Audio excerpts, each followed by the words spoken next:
হাওড়াঞ্চলে রোদের দেখা পাওয়ায় কিছুটা স্বস্তিতে চাষিরা। দর্শক, এ ব্যাপারে আরো জানাতে মৌলভীবাজার এবং ব্রাহ্মণবাড়িয়া থেকে যুক্ত হচ্ছেন আমাদের সহকর্মীরা। প্রথমে চলে যাচ্ছে মৌলভীবাজারে, সহকর্মী আব্দুর রব রয়েছেন সেখানটায়। আব্দুর রব, মৌলভীবাজারের পরিস্থিতি কেমন দেখছেন এবং আবহাওয়া সম্পর্কে জানাবেন।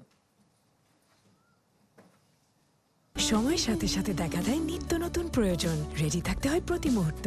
তাই এলো ইনোভার, যেন আপনি লাইফে থাকেন রেডি প্রতিদিন। ইনোভার, ডিজাইনড ফর নাও। জি আরেফিন, গত 3 দিন রোদ ছিল না বৃষ্টি, এবং কৃষকদের মধ্যে একটা স্বস্তি কাজ করেছিল যে হাওরে পানি কমবে, রোদে ধান শুকাতে পারবেন, খড় শুকাতে পারবেন এবং ধানগুলো শুকিয়ে ঘুলায় তুলতে পারবেন। কিন্তু গতকাল রাত থেকে আসলে মাঝারি ধরনের বৃষ্টি কিন্তু থেমে থেমে দিচ্ছে। সকালেও বৃষ্টি দিয়েছে এবং এখনো গুড়ি গুড়ি বৃষ্টি পড়ছে এবং আমার পিছনে আকাশ মেঘাচ্ছন্ন। তো কৃষকদের মধ্যে আবারও ভয় ঢুকিয়ে দিয়েছে যে এই বৃষ্টির ফলে আসলে হাওড়া কিছুটা হলে পানি বৃদ্ধি পাবে, এবং যেহেতু আজকে এই রোদের দেখা এখনো পাওয়া যায়নি, ফলে এই সময় আসলে রোদটা সবচেয়ে বেশি জরুরি কৃষকদের জন্য। এই রোদের কারণে আসলে কৃষকরা এই ধানগুলো শুকাতে পারছে না। অনেক ধান পচে গেছে এবং কিছু ধান এখনো যেগুলো ভেজা ধান রয়েছে সেই ধানগুলো শুকানো আসলে খুব বেশি প্রয়োজন। এবং একই সাথে হাওরের নিচু অংশ তো তলিয়ে শেষ হয়েছে, উপরি অংশ এবং মধ্য অংশ কিন্তু ধানি জমিতে পানি প্রবেশ করেছে। সেখানে মেশিন দিয়ে ধান কাটা যাচ্ছে না, মেশিনও নাই এবং শ্রমিকের ভয়াবহ সংকট রয়েছে। শ্রমিক পাওয়া যাচ্ছে না, অধিক টাকা দিয়ে চুক্তিতে শ্রমিক নিয়ে কৃষকরা ধান কাটাতে হচ্ছে এবং ফলে তাদের যে অধিক খরচ আসলে প্রতি বিঘায় চলে যাচ্ছে।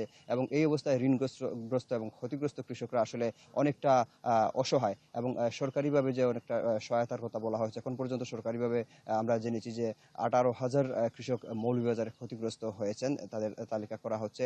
এবং এখন পর্যন্ত প্রায় 5,200 বিঘা ধান পানিতে তলিয়ে গেছে এবং 3,450 হেক্টর ধান পানিতে তলিয়ে ক্ষতিগ্রস্ত এবং পচে গেছে। যদিও এই তথ্য আসলে কৃষকরা এবং সচেতন কৃষকরা আসলে বলছেন যে এর চেয়ে অনেক বেশি ধান হাওরে পানিতে তলিয়ে গিয়েছে এবং ধান নষ্ট হয়েছে। কৃষি বিভাগের যে তথ্য, সেই তথ্য আসলে অনেকটা কম বলে কৃষকরা আমাদের জানিয়েছেন। আরেফিন। আব্দুর রব, আপনাকে ধন্যবাদ। সহকর্মী প্রকাশ দাস রয়েছেন ব্রাহ্মণবাড়িয়ায়। প্রকাশ, আমরা মৌলভীবাজারের কথা শুনছিলাম, ব্রাহ্মণবাড়িয়ার কি খবর আছে আপনার কাছে?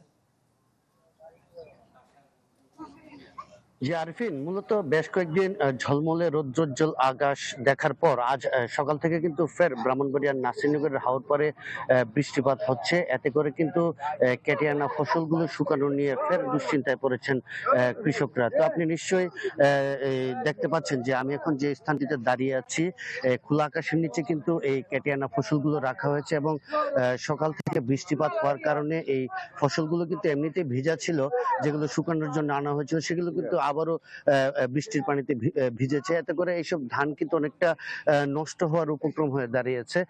তো এই যে গালাটিতে আমি এখন দাঁড়িয়ে আছি, গতকালও কিন্তু রৌদ্রোজ্জ্বল দিন থাকার কারণে সেখানে এক ধরনের কর্মব্যস্ততা ছিল, কিন্তু এই বৃষ্টির কারণে কিন্তু এখন সেখানে এক ধরনের নিস্তব্ধতা। তবে এক দুজন কৃষক রয়েছেন যারা কিন্তু তাদের ভেজা ধান গুলো কিন্তু একটু বস্তায় করে এখান থেকে সরানোর জন্য চেষ্টা করছেন। তো এর পাশাপাশি কিন্তু অন্যান্য যারা কৃষকরা রয়েছেন তারাও কিন্তু অপেক্ষায় রয়েছেন আসলে কখন রোদ উঠে। রোদ উঠলে কিন্তু তারা তাদের যে ধানগুলো রয়েছে সেগুলো কিন্তু শুকানোর জন্য ব্যস্ত হয়ে উঠবেন।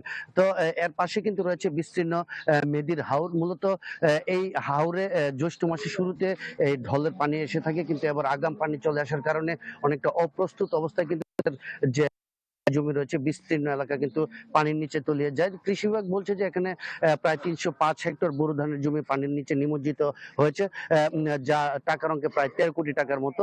তবে কৃষকরা বলছেন যে আসলে তাদের জমির পরিমাণ এর চেয়ে অনেক বেশি ক্ষতিগ্রস্ত হয়েছে। তো কৃষকরা যেটি করছেন যে আসলে আমরা প্রতিদিন সকাল থেকে দেখছি যে যারা কৃষকরা রয়েছেন তারা কিন্তু শ্রমিক সংকট থাকলেও কিছু শ্রমিক নিয়ে কিন্তু তারা হাওরে ছুটছেন এবং যতটুকু সম্ভব তাদের যে ধান সেগুলো কিন্তু পানির নিচ থেকে কেটে নিয়ে আসার জন্য চেষ্টা করছেন। তারা বলছেন যে আসলে তারা কিন্তু শেষ পর্যন্ত এই ধান সংগ্রহের যে লড়াইটুকু রয়েছে সেটি কিন্তু তারা শত ঝুঁকি নিয়ে হলেও করে যাবেন। এক্ষেত্রে আকাশ যদি ভালো থাকে তারা কিন্তু শত ঝুঁকি নিয়ে হলেও তাদের ধানগুলো কেটে নিয়ে আনবেন। আর তারা কিন্তু সরকারের কাছে দাবি জানিয়েছেন যে তাদের যেন অর্থনৈতিকভাবে সহযোগিতা করা হয়, তাহলে কিন্তু তারা অনেক কিছুটা হলেও ঘুরে দাঁড়াতে সক্ষম হবেন।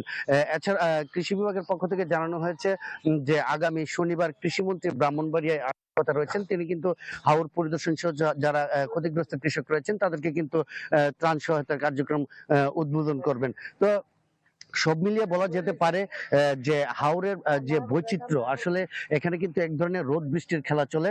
যখন রোদ আসে তখন কিন্তু কৃষকরা তাদের যে কষ্টের ফসল রয়েছে সেগুলো বাঁচানোর জন্য চেষ্টায় লিপ্ত হন, আর যখন বৃষ্টি হয় তখন কিন্তু তাদেরকে আবার ওই সেই দুশ্চিন্তার ঘেরাটোপে থাকতে হয়। আরেফিন। প্রকাশ, আপনাকে ধন্যবাদ। দর্শক, ব্রাহ্মণবাড়িয়া এবং মৌলভীবাজার থেকে যুক্ত ছিলেন আমাদের সহকর্মীরা।